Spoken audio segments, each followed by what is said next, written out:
In the year 1896, a legendary activist met with a famous journalist to discuss a social transformation. The elderly activist told the young journalist that the bicycle had done more to emancipate women than anything else. It gives women a feeling of freedom and self-reliance the moment they take their seats, and away they go. To think that a simple machine could transform our lives more than any law or public movement ever could. This was a bold claim for a woman who had spent 50 years fighting for the right to vote. In the late 19th century, the world for a middle-class woman was shockingly small and intentionally restricted. Society was built on the doctrine of separate spheres, where women were confined to the private domestic world. Her domain was the parlor, the nursery, and the kitchen, with very few opportunities to venture beyond. Men belong to the public world of offices, factories, and the bustling city streets, moving with total independence. A woman could not simply walk out her front door.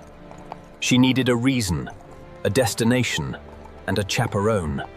Every movement was monitored, and her physical geography was controlled by the expectations of those around her. Transportation made it even worse. Horses and carriages were expensive luxuries that few families could truly afford. Stabling a horse in the city could cost more than renting a small apartment for a whole family. Unless your family was wealthy, you walked. And walking in Victorian clothes was its own special punishment. The average woman in the 1880s wore roughly 37 pounds of clothing every single day. There were layers of petticoats, a whalebone corset cinched so tight it displaced internal organs, and heavy skirts. A bustle was strapped to the lower back, and skirts swept the floor, collecting mud and filth. Women fainted regularly, not because they were delicate, but because their corsets compressed their lungs until they couldn't breathe. Doctors of the era recorded cases of broken ribs, displaced livers, and crushed stomachs, all caused by corsets. This was considered normal. This was simply what being a woman looked like in the Victorian world. Then came the bicycle, but not the modern one.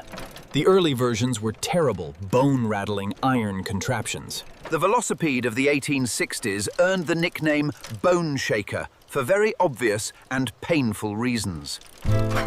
Next came the penny-farthing in the 1870s, with its enormous front wheel and tiny rear wheel. The rider sat 5 feet off the ground, requiring athletic skill and a serious amount of nerve. One wrong move and you would go flying head first. These accidents were so common they invented the phrase, taking a header. The penny-farthing was a rich man's daredevil sport. Women were completely excluded from this dangerous activity. There was no way to ride one in a floor-length skirt, and it was considered wildly inappropriate for women. In 1885, John Kemp Starley built a bicycle with 2 wheels of the same size. He called it the Rover. It had a chain drive system and a frame low enough that the rider could put both feet on the ground. No more sitting 5 feet in the air. No more acrobatic mounts. Just sit down, push the pedals, and go. 3 years later, the inventor created the pneumatic tire, transforming the bicycle into a truly comfortable machine. These two inventions together created what the Victorians called the safety bicycle, and the name was the whole point. This was a bicycle that ordinary people could ride, people who were not athletes or daredevils. The numbers tell you how fast this caught on. In 1889, manufacturers produced 200,000 bicycles. By 1899, global production had crossed 1 million units. Americans alone bought more than 2 million bicycles in a year. 5,000 workers in downtown Chicago rode their bicycles to work every single day. It was a transportation revolution. The price made it democratic. A bicycle cost a fraction of a horse and carriage, and manufacturers offered payment plans. For the first time in history, a woman could own her own vehicle. Not her husband's or her father's, but hers. The bicycle did not just give women a way to get around. It gave them a way to get around alone. There was no passenger seat on a safety bicycle. There was no room for a chaperone. When a woman climbed onto that saddle and started pedaling, she was, by definition, unsupervised. In the Victorian world, an unsupervised woman was the most terrifying thing imaginable to the established order. Suddenly, a woman could ride 6 miles to meet a friend without asking anyone's permission. She could pedal across town to a political meeting without a male escort watching her every move. She could meet a young man in a park 3 neighborhoods away, and her parents would have no idea. Before the bike, courtship happened in the parlor, under the watchful eye of your mother. After the bike, courtship happened wherever you could pedal to in a single afternoon. Bicycles facilitated unchaperoned dates and even elopements, changing the dating geography forever. An editorial in 1896 described the bicycle as a steed on which women rode into a new world. Godey's magazine declared that with the bicycle, the daughter of the 9th century could feel her independence. This was not just happening in America. By 1890, the Cyclist Touring Club in Britain had 60,000 members. A full third of them were women, who formed exclusive cycling clubs with their own newsletters and competitions. They organized group rides that doubled as political organizing sessions, training women for public life. The popular press started calling these women revolting daughters, a term the women wore as a badge of honor. Eventually, this label softened into the more respectable, yet still radical, title of the New Woman. The New Woman rode a bicycle, wore practical clothing, and went where she wanted, when she wanted.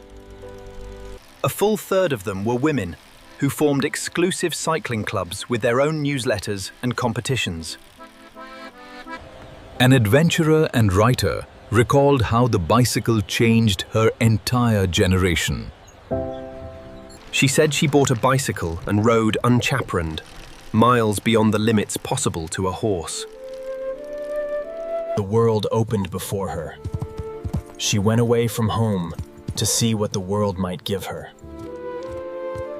But as women started riding in significant numbers, the establishment began to panic and organize a response. Doctors, clergymen, and politicians all converged on the same conclusion: the bicycle had to be stopped. A British physician named Dr. Shadwell published warnings that cycling would cause lasting physical strain in women. I call it bicycle face, a condition where a woman's features become fixed in a strained, wild-eyed grimace. Her jaw will clench, her eyes will bulge, and dark circles will form from the exhaustion of pedaling. This is not temporary. Bicycle face is permanent. Once you have it, your beauty is gone forever. The Literary Digest picked up the story and ran with it, spreading the fear of disfigurement to women everywhere. Women were told in all seriousness that riding a bicycle would make them ugly for the rest of their lives. Medical journals across England and America started debating bicycle face as if it were a real clinical diagnosis. This was only the beginning of the medical case against women on bicycles. The list of supposed ailments grew longer. Dr. Shadwell reported observing a healthy girl becoming overcome with exhaustion after riding just 10 miles beyond her usual distance. A full third of them were women, who formed exclusive cycling clubs with their own newsletters and competitions. Other doctors added tuberculosis, infertility, and heart disease to the list of dangers for female cyclists.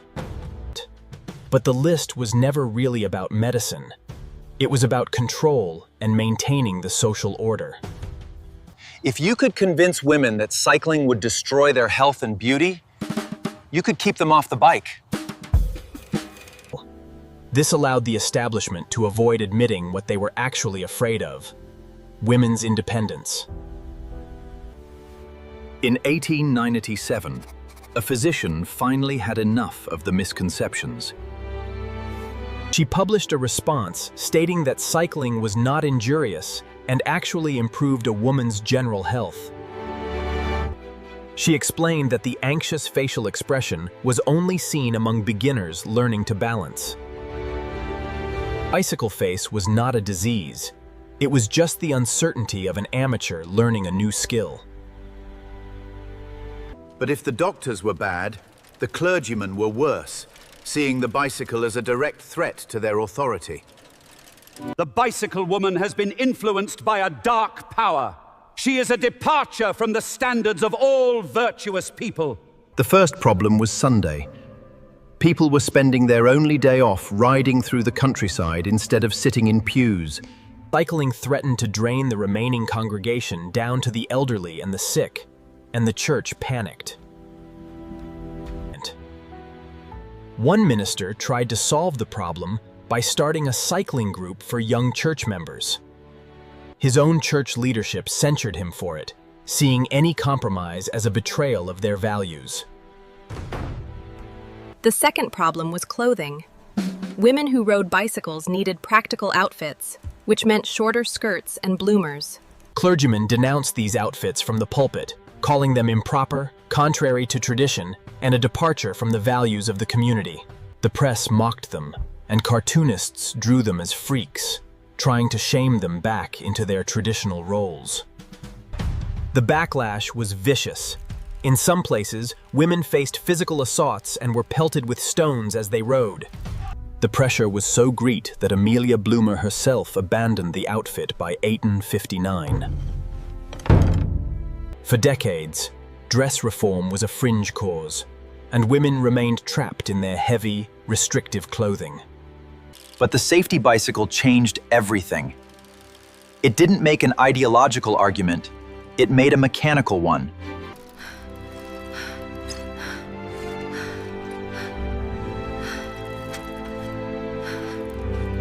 Once women dressed for the bike, they discovered they liked breathing. They liked moving freely without being weighed down. The corset industry never fully recovered. The bicycle had succeeded where decades of persuasion had failed.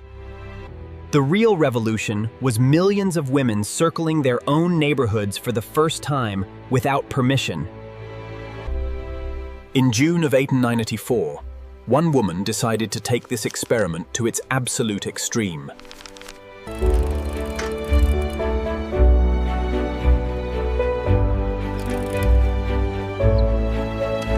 She was a 23-year-old immigrant with 3 toddlers at home, but she was driven by a thirst for adventure.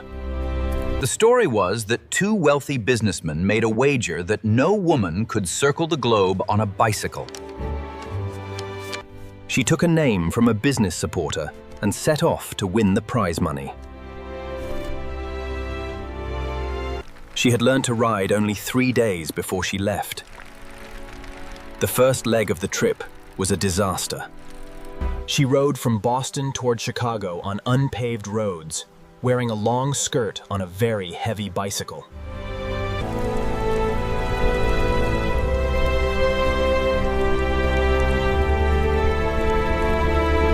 She traded her heavy bike for a lightweight men's model and ditched her long skirt for pants. She secured a protective tool to her side and turned around, heading east toward the Atlantic Ocean. She realized that sailing across the ocean and cycling through foreign countries was faster than crossing the frontier. From New York, she sailed to France, where she became a sensation and picked up many more sponsors. She told the press fantastic stories about her life, inventing a new identity as she traveled the world. She sailed through the Suez Canal, stopping in Alexandria, Colombo, Singapore, and eventually reaching Saigon and Hong Kong. In March of 1885, she sailed across the ocean, nearing the end of her journey. She rode through Southern California, across Arizona and New Mexico, facing intense heat and difficult terrain. She crashed into a drove of pigs in Iowa and broke her wrist, but she kept going until the end. On the 12th of September 1895, the traveler rolled into the city, a hero and a world traveler. She had been gone 15 months and had ridden thousands of miles, proving what a woman could achieve. She collected her prize money and moved her family, where she became a journalist. She never rode a bicycle again, but her journey had captured the imagination of the entire world. In 1895, one of the most famous women in the country wrote a book about cycling. She was 53 years old and the founder of the Women's Christian Temperance Union, a massive organization. Her book was called A Wheel Within a Wheel, and it was not really about cycling, but about freedom. I wanted to help women to a wider world and to acquire this new implement of power. Willard's book became a bestseller and captured the spirit of the cycling clubs that were forming everywhere. In these clubs, women learned how to run an organization, manage a budget, and mobilize a group. The skills they developed in cycling clubs transferred directly into the suffrage movement and the fight for the vote. In Dayton, Ohio, Orville and Wilbur Wright were running a bicycle shop during the 1890s boom.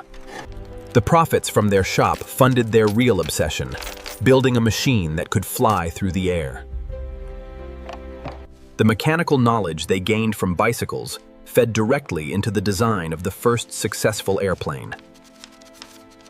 Today, there are more than 1 billion bicycles on the planet, more than any other vehicle in existence.